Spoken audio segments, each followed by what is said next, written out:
So you probably clicked on this video because you saw the title and you wanted to know a bit more about Mark Carney, the next Prime Minister of Canada, who's going to be sworn in tomorrow.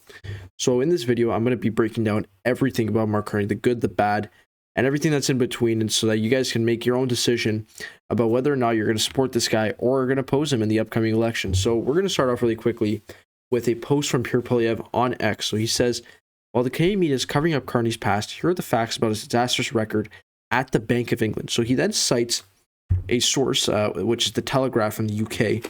Telegraph is a UK-based media outlet. And so the statement reads, by the time he left office, Carney had created a mess which his successor struggled to clear up. Inflation spiked up to a peak of 11.1% in the UK compared to 5.2% in France or 8% in Italy, hardly a country known for controlling prices effectively, largely because the bank had printed too much money. So this was posted 3 days ago. And so basically the argument they're trying to make is that, hey, you know, Carney, he's basically proclaimed as like a rock star central banker. Maybe he's not really that. That's sort of the claim that's being made. Now, I did find the actual source. I couldn't open it because it's behind a paywall, I believe. So I can't open that right now. But I think you guys get the message here that basically they're trying to say, hey, Mark Carney, he's maybe not as good as you may think. But in fairness, the Telegraph, I just pulled this up really quickly, by the way, just that we know what we're dealing with. So the Telegraph is actually a right-wing leaning news outlet. So I'm going to cover everything from left-wing, right-wing perspectives. Everybody's going to be given a voice here. But the next thing I want to move on to really quickly was a clip of Mark Carney. And this is from Pierre Poilievre. Pierre Poilievre posted this.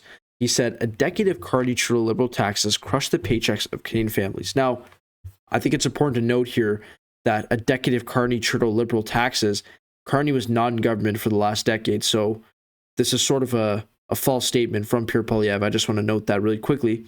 But nonetheless, we'll continue on. Now Carney says that if you want food, you just have to work harder. So let's watch this clip. It's 53 seconds long, and we're going to react to it live. One of the reasons why families have a hard time to afford their groceries is because we haven't had productivity. Productivity. Productivity. Productivity.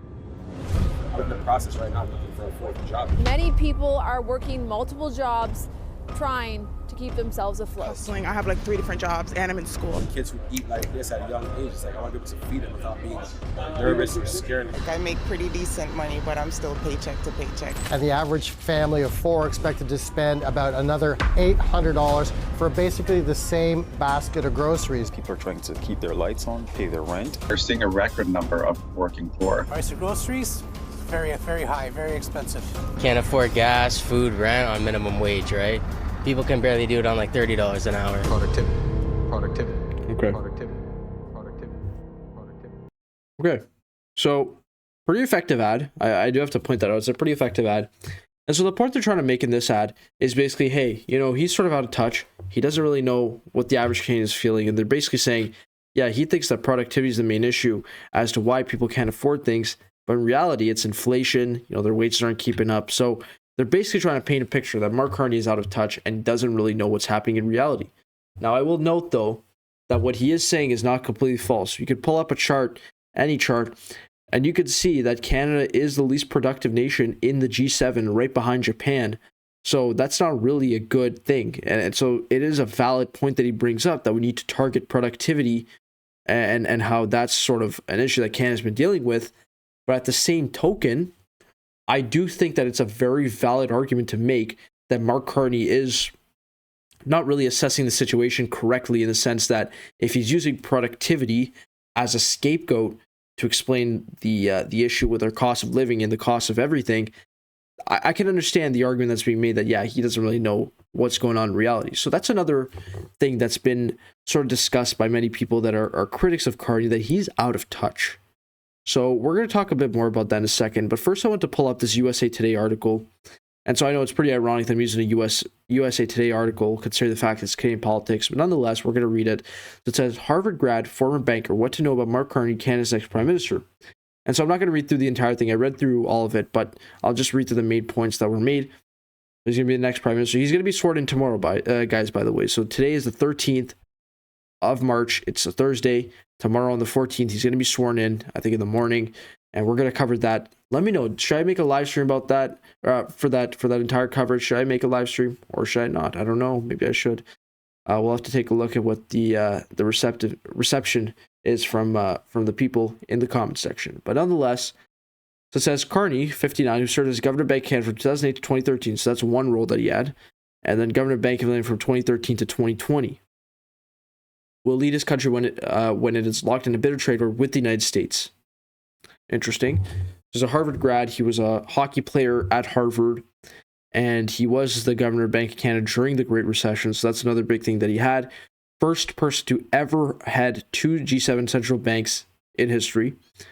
And so after he left the Bank of England, Carney served as the United Nations envoy on finance and climate change. So that's another thing that we're going to talk about a bit. I mean, that's sort of another topic that is a whole other can of worms, but we could talk about it really briefly. So they talk about the tariffs and whatnot, so we don't really have to go through this.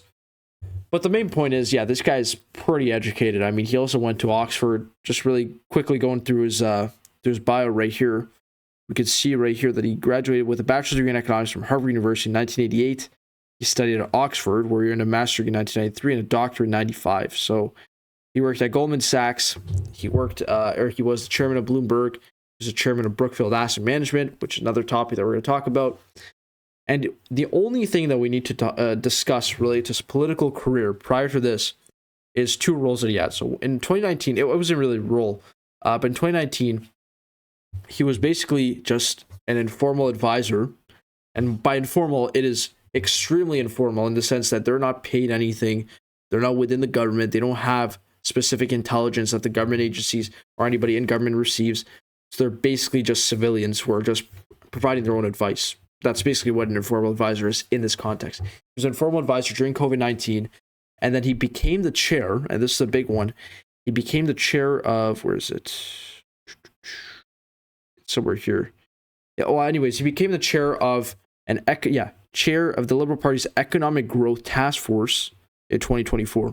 So the notion that he was in government for the last decade is completely preposterous and false. It's not true. He was not in government for the past decade. Was he in government for the last year? Not even. I mean, he's been the chair of an economic growth task force. So economic growth is very different from the economy as a whole. A lot of people, specifically Pierre Poilievre and many people on the right, have been trying to make the argument that, you know, he's been dealing with the economy. He's been advising on the economy. He was just an economic growth advisor. So that's very different from what the day-to-day decision-making was in terms of the economy. That was Chrystia Freeland who dealt with that, not Mark Carney. So we're going to talk about Chrystia Freeland in a second. But again, the notion that he was in government for the last 10 years is preposterous and it's false. So let's get that clear. Now, I do want to move on to something else. This is Brian Lilley. So Brian Lilley, for those that don't know, is with the Toronto Sun. He's pretty right-wing. I would say he's probably one of the more prominent conservatives within the Canadian media sphere. And so what he says, or what he titled this article was, Carney puts together a new team of Trudeau has-beens. And this is a topic that we need to discuss because the fact of the matter is, Carney made one political decision so far.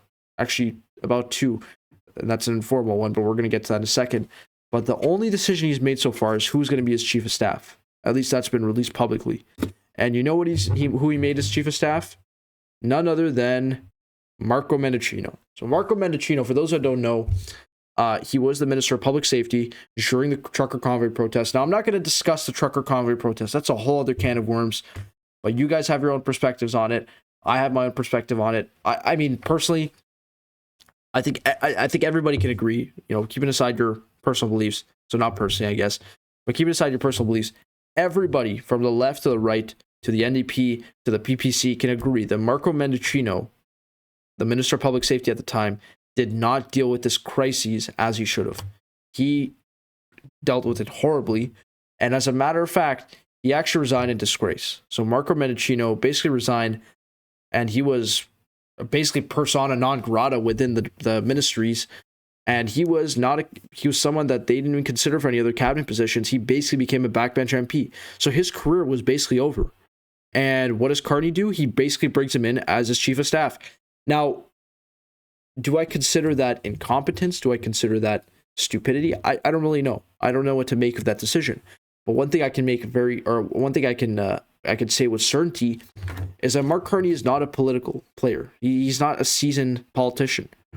So if I were to make a judgment on this decision, I would lean a bit more towards political incompetency, because Mark Carney has not been in politics, and this is an amateur move. Why would you make Marco Mendicino your chief of staff? Marco Mendicino is hated pretty much across the board. Even the Liberals don't like him. There's been even reports that the Liberals were shocked that he became the chief of staff.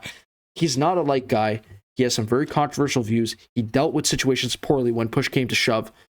So it's very interesting they made the decision, and I think this is a horrible decision. I think many Liberals as well are saying this is a ridiculous decision that he made to make him the chief of staff. So it'll be interesting to see how this plays out. But again, he'll either be the longest, or he'll either be a very short-serving chief of staff, or he'll just be like an average-serving chief of staff. Important to note, Katie Telford hasn't been mentioned anywhere in this article. So Katie Telford, for those who know, was the chief of staff of Justin Trudeau. And so Katie Telford is basically jobless now. I guess today's her last day on the job because Justin Trudeau is no longer going to be the prime minister tomorrow. So that's another thing that we need to keep in mind. Gerald Butts also hasn't been mentioned. He was also sort of like an advisor slash confidant of Justin Trudeau, and then he resigned during the Jody Wilson-Raybould era. That's a whole other story. Guys, there's so much that's happened in the last 10 years. I can't pack it all into this. But we're going to move on to something else. So this is another thing that we want to talk about. Mark Carney set to name cabinet ministers a Friday morning ceremony. So this is basically going to happen tomorrow morning, 11 a.m. It's going to be a swearing in at Rideau Hall. And so it'll be interesting. It'll be interesting. What I've heard, at least what's been reported, is that there's going to be some major shakeups. And what does that mean? Well, he's going to be dropping a lot of cabinet positions, about 12 to 15, I think they mentioned. He's going to be completely dropping those ministerial positions. So that's a huge thing. And I think that's a good thing. He's shrinking government. He's shrinking down the people that he's going to be working with so he can focus on whatever he's going to do. At the same token, I think the biggest mistake that he can make, quite simply, would be if he gave Chrystia Freeland or Karina Gold a cabinet position. Chrystia Freeland and Karina Gold are horrible. I think everybody can agree on that. Chrystia Freeland stabbed her prime minister in the back, number one. Chrystia Freeland was responsible for the $60 billion deficit that we just ran this last quarter. The last quarter before this year. And so she's been awful. She's been like horrendous as a finance minister. She's hated by Trump, so she won't be able to negotiate with Trump if she were to be given a foreign affairs position or whatever it may be. And then for Karina Gold, she's borderline a socialist. In the debates, she was talking about introducing universal basic income to Canada. That's ridiculous. And so that on that topic, I do side with Mark Carney. That is the antithesis of trying to address the productivity crisis. I mean, universal basic income has been tried and tested in many communist countries, guys, many communist countries and many socialist regimes. And guess what? It has not worked out. It has not worked out. So I don't know why she would ever propose something like that. In fairness, I think Mark Carney should realize that, hey, combined, they only got about 10% of the vote share within the Liberal Party. So they really don't deserve a cabinet position. So we'll have to see what he does. But again, he has shown that he's not necessarily the best at making political decisions, as he made Marco Mendicino his chief of staff, which is ridiculous. And then I want to move on to one last thing. And so this is a topic that a lot of people have been talking about recently. And I think it really does bring up a good question. And I think it's worth noting that, Andrew Scheer was the leader of the Conservative Party at one point. He's the one who posts this, by the way. The Conservative Party reposts this. But Andrew Scheer is kind of a bulldog. So he basically just hammers home on issues. And he is hammering home on this one issue that has been addressed by a lot of conservative, but Andrew Scheer and Michael Barrett, and Pierre Poilievre are the main people who have been hammering home this issue, which is this. Serious question. Why isn't the Canadian media doing any due diligence on Mark Carney? Last week, the Financial Times posted an article digging into Brookfield's shady accounting while Mark Carney was in charge. Yet no Canadian media has dug into this, and Mark Carney is hiding from questions about his shady business dealing. In fact, the Liberal PR specialists at the CBC, we're going to refute this really quickly, have gone out of their way not to mention Brookfield for over 2 weeks now. When will Canadian media dig into Mark Carney's shady business practices or even pressure him to finally take some questions? Okay, Liberal PR specialist at the CBC. Andrew, please, let's not be childish anymore, guys. Like, we're in an environment where we need to be serious. Okay, this is a guy who's probably going to be given a very top ministerial position if the Conservatives end up forming government. And you're saying this, a Liberal PR specialist at the CBC? Come on. Look, you could dislike the CBC, you could dislike any sort of media, but the CBC, out of all Canadian media that is on TV, that is online, They're probably one of the most centrist, or at least try to be centrist, out of all the media sources that we have. And I know it's going to ruffle some feathers, but you guys can look at their articles. They criticize Poilievre, they criticize Carney, they criticize Jagmeet Singh, they criticize Blanchette, they criticize everybody. So they're not really that biased, or as biased as he claims they are. And to say that they're liberal PR specialists is kind of laughable. You know, he says the media should be doing due diligence. I think he should be doing due diligence when he's talking about our media here in Canada. And by the way, you know, CBC is not a state-sponsored media. I know a lot of people are going to say that. It's not. They only get a portion of their funding from the federal government. You know, if the federal government did cut off the funding, the CBC would still be able to survive. And I don't think it would change their bias at all if they were to be cut off from any funding. So that's beside the point. I think we do have to address this topic, though, which is the topic of Brookfield Asset Management. So Brookfield Asset Management was, or is still, a large investment firm. And so Mark Carney was the head of the asset management division of Brookfield. So Brookfield is Canadian. Brookfield is based out of Toronto. Under Mark Carney's leadership, at least that's what the claim is, and I believe that has been confirmed, is that they moved their headquarters from Toronto to New York City. And what's the argument they're trying to make? They're trying to make the argument that Mark Carney moved the headquarters, or at least made the decision as a chair to move the headquarters from Toronto to New York because he bent the knee to Trump, because Trump was saying, hey, if we want these companies to come to the US. Now, I don't really agree with that statement, or I don't really agree with that argument completely, because I think there's many different things that are being left out. However, there's 2 points that the conservatives are trying to make with the Brookfield argument. And the second is probably a bit more effective. I'm going to talk about it in a second. But the first one is, hey, Mark Carney led a big, large company, one of the largest in Canada. He's sort of out of touch. You know, he's a big businessman. He's sort of out of touch. To which I would respond, there's a lot of world leaders that have led large companies who are leading their countries right now. I don't really think it has anything to do if you led a large company. I think it's actually an asset if you led a large company and are going into politics. I think that's much more effective than, you know, if you're some Joe Schmo who's not really doing anything. I think that's actually a good thing if you ran a large company, because you know how to talk to people, you know how to talk to different businesses, you know how to negotiate, all that kind of stuff. The second argument, which is a bit more effective, is that, hey, he actually did make the conscious decision to move from Toronto to New York City. Now, again, I don't think it was because of Trump, but I do think it's worth noting, obviously taxes are lower in the United States. It could very well have been a reason as to why they moved their headquarters from Toronto to New York City. So that's another can of worms that we could talk about. I can make another video about that later on, but I do think that there is some merit to this argument that, hey, you know, moving it from Toronto to New York City right before you end up running in politics is kind of weird. And it's kind of odd that he's doing that when he's trying to vie for the top position in Canada, not in the United States, in Canada. So let me know what you guys think down in the comments below. Did I do a good job breaking down Mark Carney? I hope so.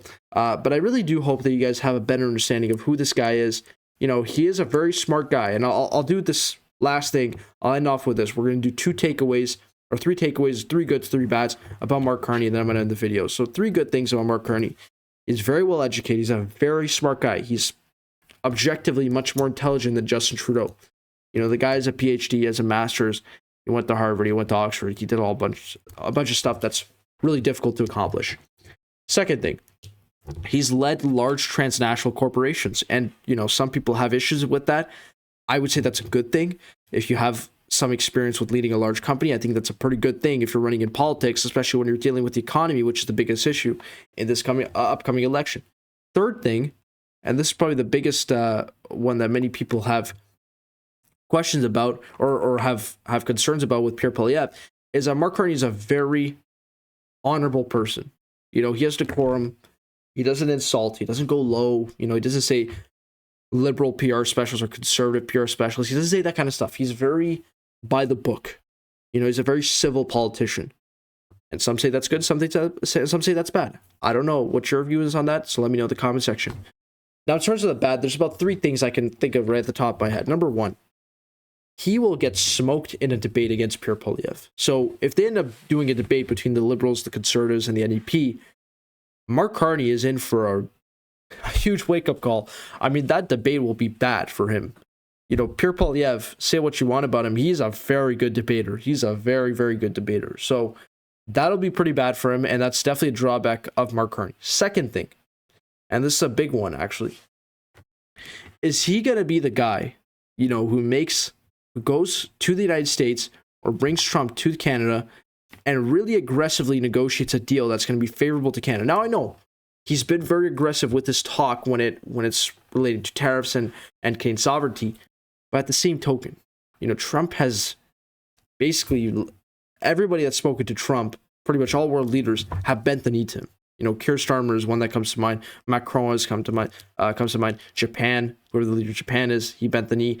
Who's the other guy? Ireland, yesterday he came and basically just did whatever Trump wanted. So when you're in that moment, when you're meeting with Trump and we're dealing with him, many of these leaders end up bending the knee and end up doing pretty much what he wants. The only guy that I could think of that hasn't done that so far is Zelensky, and look how that turned out for him. It didn't turn out too well.